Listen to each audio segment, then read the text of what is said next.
निकाय चुनाव के लिए भारतीय जनता पार्टी की तरफ से लिस्ट जारी कर दी गई है। बीजेपी ने मेयर पद के लिए उम्मीदवारों की लिस्ट जारी की। ये बड़ी खबर। मानेसर के अलावा सभी निगमों के लिए उम्मीदवार उतार दिए गए हैं। ये बड़ी खबर आपको बता दें, फरीदाबाद से प्रवीण जोशी को उम्मीदवार बनाया गया है। हिसार से प्रवीण पोपली उम्मीदवार हैं। करनाल से रेणुबाला गुप्ता को उम्मीदवार बनाया गया है। ये बड़ी खबर आपको बता रहे हैं। पानीपत से कोमल सैनी को उम्मीदवार बनाया गया है। रोहतक से राम अवतार वाल्मीकि उम्मीदवार हैं। यमुनानगर से सवन बहमनी को उम्मीदवार बनाया गया है। ये बड़ी खबर आपको बता रहे हैं। सोनीपत से राजीव जैन को प्रत्याशी बनाया गया है। ये बड़ी खबर। अंबाला से शैलजा सचदेवा तो गुरुग्राम से राजरानी मल्होत्रा। ये बड़ी खबर आपको बता रहे हैं। निकाय चुनाव के लिए बीजेपी की तरफ से लिस्ट जारी कर दी गई। मानेसर के अलावा सभी निगमों के लिए उम्मीदवार उतार दिए गए हैं। ये बड़ी खबर आपको बता रहे हैं। रवि कालीरमन हमारे विशेष संवाददाता हमारे साथ जुड़ गए अधिक जानकारी के साथ। रवि, क्या कुछ ज्यादा जानकारी, जो संशोधित सूची है वो आप जारी की गई है भारतीय जनता पार्टी की तरफ से? हाँ, बिल्कुल निश्चित तौर पर देखिए, एक सूची दिन में आई थी जिसको बाद में रोक लिया गया था और कहीं ना कहीं उस पर दो चीजों को लेकर कहीं ना कहीं संशय बना हुआ था कि जो दूसरी सूची आएगी उसमें जो कैंडिडेट है उनके नाम पर बदलाव होगा या सिर्फ हस्ताक्षर जो है प्रदेश अध्यक्ष मोहनलाल बड़ोली जो सूची पर नहीं थे, या सिर्फ हस्ताक्षर होकर दोबारा जारी की जाएगी। ये संशय का विषय जो है वो लगातार बना हुआ था। अब नई सूची जो है वो जारी कर दी गई है। नई सूची के हिसाब से एक जो मेयर पद का जो कैंडिडेट है उसके बदलाव किया गया है। गुरुग्राम राजरानी मल्होत्रा को कहीं ना कहीं अब चुनाव जो है वो लड़ाया जाएगा, उनके नाम की घोषणा जो है वो की गई है। इसके साथ साथ अगर बात की जाए तो फरीदाबाद जो सीट है उस पे प्रवीण जोशी चुनाव लड़ते हुए नजर आएंगे। हिसार से प्रवीण पोपली, करनाल से रेणुबाला गुप्ता, पानीपत से कोमल सैनी, रोहतक से राम अवतार वाल्मीकि, यमुनानगर से सुमन बहमनी, सोनीपत से राजीव जैन, अंबाला से शैलजा सचदेवा। तो ये तमाम नाम है। ये कहीं ना कहीं अब इनको उम्मीदवार जो है वो भारतीय जनता पार्टी की तरफ से बनाया है। मेयर का चुनाव ये तमाम जो उम्मीदवार है वो लड़ते हुए नजर आएंगे। हालांकि माना ये जा रहा था कि जो सूची जारी दिन में हुई थी उसमें कुछ बदलाव को लेकर भी संशय जो है वो बना हुआ था। वो बदलाव एक सीट के लिए किया गया है। गुरुग्राम मेयर पद के लिए इस सूची में बदलाव किया गया है। तमाम जो है वरिष्ठ नेता है भारतीय जनता पार्टी के, उनको कहीं ना कहीं इस सूची में शामिल किया गया है। उनको तमाम जगह से जो नगर निगम के चुनाव होने हैं उनमें उम्मीदवार बनाया गया है। जी, इस लिस्ट को किस तरह से देखा जाए, कितने मजबूत उम्मीदवार ये माने जा रहे हैं रवि? बिल्कुल निश्चित तौर पर देखिए, कहीं ना कहीं वरिष्ठ नेता है और कुछ एक नेता इनमें से वो भी हैं जो विधानसभा चुनाव के लिए टिकट की मांग जो है वो कर रहे थे। तो ऐसे में कहीं ना कहीं तमाम उन नेताओं को तरजीह दी गई है जो कहीं ना कहीं जिताऊ कैंडिडेट साबित हो सकते हैं। यानी बड़े नाम, बड़े चेहरे जो हैं उन पर उनको मौका दिया गया है। उन पर भरोसा जो है भारतीय जनता पार्टी की तरफ से जताया गया है। प्रवीण जोशी जो फरीदाबाद से चुनाव लड़ते हुए नजर आएंगे, चेयरमैन है हरियाणा बाल कल्याण आयोग के। इसके साथ साथ प्रवीण पोपली जो हिसार से प्रदेश सह संयोजक है नमो ऐप के। करनाल से रेणुबाला गुप्ता प्रदेश संयोजक कला एवं संस्कृति प्रकोष्ठ की है। पानीपत से कोमल सैनी जो है वो सचिव है ओबीसी मोर्चा की। रोहतक से राम अवतार वाल्मीकि राष्ट्रीय उपाध्यक्ष एससी मोर्चा। यमुनानगर से सुमन बहमनी प्रदेश कार्यकारिणी सदस्य एससी मोर्चा। सोनीपत से राजीव जैन है, पूर्व मीडिया सलाहकार है मुख्यमंत्री के, वो रह चुके हैं। अंबाला से श्रीमती शैलजा सचदेवा है, प्रदेश कार्यकारिणी सदस्य है महिला मोर्चा की, उन पर भरोसा जताया गया है। गुरुग्राम से राजरानी मल्होत्रा है, वो भी प्रदेश कार्यकारिणी सदस्य है महिला मोर्चा की। तो तमाम जो नाम है उनको फाइनल किया गया है। सूची भारतीय जनता पार्टी की तरफ से जारी कर दी गई है जिनमें 9 नगर निगम के जो उम्मीदवार है उनके नाम का ऐलान पहली सूची में किया गया है। ये लिस्ट अब सामने आ चुकी है, एक्सक्लूसिव ये सूची भी अपने दर्शकों को हम दिखा रहे हैं जो सूची जारी की गई है भारतीय जनता पार्टी की तरफ से। लेकिन ये मेयर पद के लिए सूची जारी की गई है, बाकी उम्मीदवारों के लिए कब तक सूची जारी किए जाने की संभावनाएं हैं? बिल्कुल देखिए, जल्द उन नामों को लेकर भी मंथन किया गया है और मुख्यमंत्री फिलहाल दिल्ली में ही है। तमाम बीजेपी के सीनियर लीडरशिप है उनसे बातचीत कर रहे हैं। प्रदेश अध्यक्ष भी दिल्ली मौजूद है। तो ऐसे में कहीं ना कहीं माना ही जा रहा है जल्द से जल्द दूसरे उम्मीदवारों की जो सूची है वो भी भारतीय जनता पार्टी की तरफ से जारी कर दी जाएगी। मानेसर को लेकर के क्या कुछ कहा जा रहा है, क्योंकि मानेसर एक ऐसी सीट जिसको लेकर के अभी तक इसमें पहली जो सूची आई थी ना उसमें नाम था, और जो अब संशोधित सूची आई है ना इसी में नाम है मानेसर का। और बिल्कुल देखिए, मानेसर पर अभी संशय बना हुआ है। अब देखना होगा कि भारतीय जनता पार्टी मानेसर से किसको उम्मीदवार बनाते हैं, किस पर भरोसा जताते हैं। कहीं ना कहीं मानेसर की सीट को लेकर अभी संशय बरकरार है। कहीं ना कहीं कई ऐसे नेता हैं जो इस टिकट की दौड़ में हैं। अब भारतीय जनता पार्टी के शीर्ष नेतृत्व पर देखना होगा कि किस पर भरोसा जताते हैं। कब वो मानेसर की जो सूची है, मानेसर के जो नाम है वो फाइनल किया जाता है, ये भी देखने वाली बात है।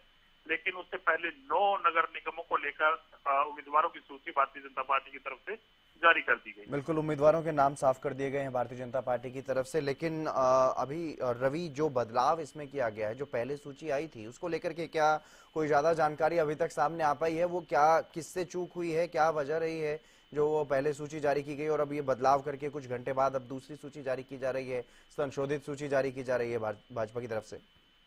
बिल्कुल देखिए, पहली जो सूची जारी की गई थी उसमें गुरुग्राम से उषा प्रियदर्शनी जो प्रदेश अध्यक्ष महिला मोर्चा की हैं उनको जगह दी गई थी, उनको तरजीह दी गई थी। उनका नाम जो है वो बदला गया है। अब गुरुग्राम से जो है वो राजरानी मल्होत्रा जो है वो चुनाव लड़ती हुई नजर आएंगी। और ये जो चेंज है ये किस वजह से किया गया है, क्यों किया गया है, क्या इस सीट को लेकर दोबारा से मंथन किया गया है, ये भी अभी तक भारतीय जनता पार्टी के शीर्ष नेतृत्व की तरफ से किसी का बयान नहीं आया है। लेकिन कहीं ना कहीं जैसे ही सूची दिन में जारी हुई थी उसकी कुछ ही मिनटों के बाद इस सूची पर रोक लगा दी गई थी, यानी कि वो सूची हटा दी गई थी। और उसके बाद ये निकल करके सामने आया था कि कुछ देर बाद दूसरी जो है संशोधित सूची जो है वो जारी की जा सकती है। तो उसी प्रकार से अब दूसरी सूची जारी की गई है जिसमें एक नाम को लेकर बदलाव किया गया है। जी, और भी कई तरह की बातें कही जा रही थी रवि कि उस पर हस्ताक्षर नहीं है प्रदेश अध्यक्ष के। ऐसा इस सूची में तो नहीं है कहीं कुछ कि अभी इसमें भी कुछ ऐसी कोई गुंजाइश हो? देखिए, फाइनल सूची जो है वो फिलहाल बताई जा रही है जिसमें हस्ताक्षर भी प्रदेश अध्यक्ष मोहनलाल बड़ोली के हैं। इसके साथ साथ जो बदलाव किया जाना था वो बदलाव भी इस सूची में नजर आ रहा है। तो माना यही जा रहा है कि फाइनल सूची है 9 नगर निगमों को लेकर। अब मानेसर को कब तक फाइनलाइज किया जाता है ये देखने वाली बात है। मानेसर पर क्या कुछ मंथन किया जा रहा है, किस प्रकार से तमाम सोशल इंजीनियरिंग उस सीट को लेकर की जाएगी, तो उसके बाद ही मानेसर की जो सूची है वो जारी की जाएगी। फिलहाल 9 नगर निगमों को लेकर जो सूची जारी की गई है वो अंतिम सूची फिलहाल बताई जा रही है। बिल्कुल, नगर निगम की सूची जारी कर दी गई है, लेकिन जब चर्चाएं चल रही थी रवि तो ये भी बात सामने आई थी कि जो पार्षद पद के उम्मीदवार हैं उनको लेकर के भी चर्चा की गई है, विचार विमर्श किया गया है। यानी उन सबके लिए भी अलग से सूची जारी की जाएगी या फिर शहर के स्तर पर पार्टी को पहले ही सूचित कर दिया गया, वहां पर नामांकन की प्रक्रिया शुरू करवा दी गई है, या उनकी सूची जारी की जाएगी? देखिए, जो भी सिंबल पर चुनाव लड़ा जाएगा, जिस भी पद के लिए सिंबल पर चुनाव लड़ा जाएगा उसकी जो सूची है वो भारतीय जनता पार्टी की तरफ से जारी की जाएगी। स्थानीय नेताओं की अगर बात की जाए तो नगर पालिका के जो चुनाव होने हैं उसमें जो भी पार्षद बनेंगे, जो भी एमपी बनेंगे, उनको लेकर जो स्थानीय नेता है वो तमाम चीजें फाइनल करते हुए नजर आएंगे।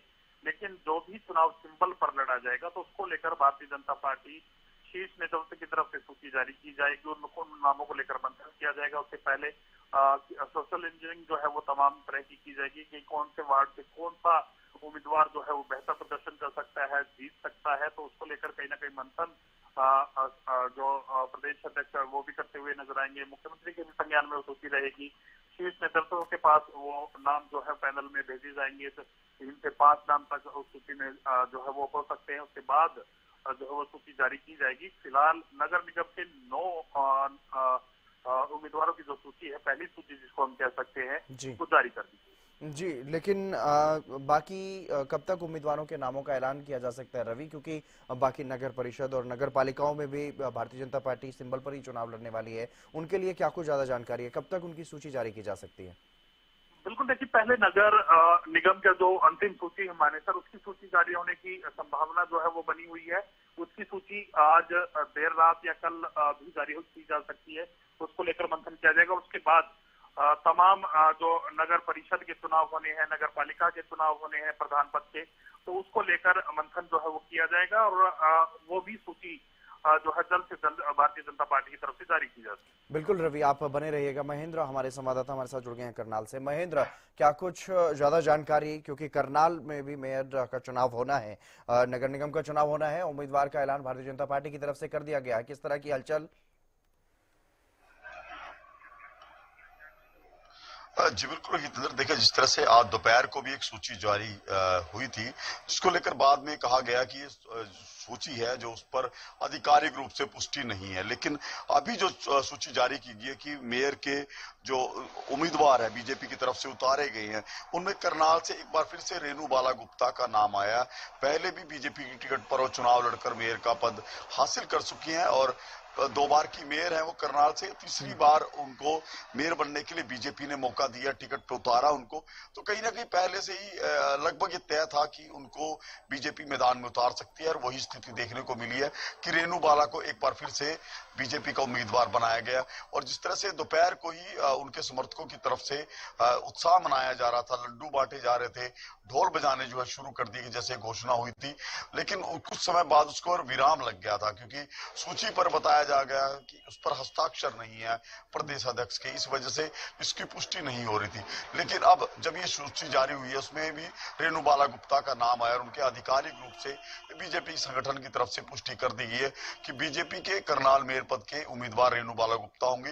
तो ऐसे में कहीं ना कहीं उनके समर्थकों में खासा उत्साह है और कहीं ना कहीं एक निकाय चुनाव को लेकर जो तैयारियों पर कयास लग रहे थे कि बीजेपी का प्रत्याशी घोषित होने के बाद चुनाव में तेजी आएगी, वो अब से देखने को मिलेगी। जितेंद्र, बिल्कुल। रेणु बाला गुप्ता कितनी मजबूत उम्मीदवार यहाँ पर हैं, क्योंकि जिस तरह से आपने बताया पहले भी यहाँ पर 2 बार मेयर रह चुकी हैं, तो अपने आप में एक कद बन जाता है। लेकिन जब नया चुनाव होता है तो नए समीकरण भी बनते हैं, उसके हिसाब से अगर देखा जाए तो कितनी मजबूत रेणु बाला गुप्ता यहाँ पर नजर आएंगी चुनाव में?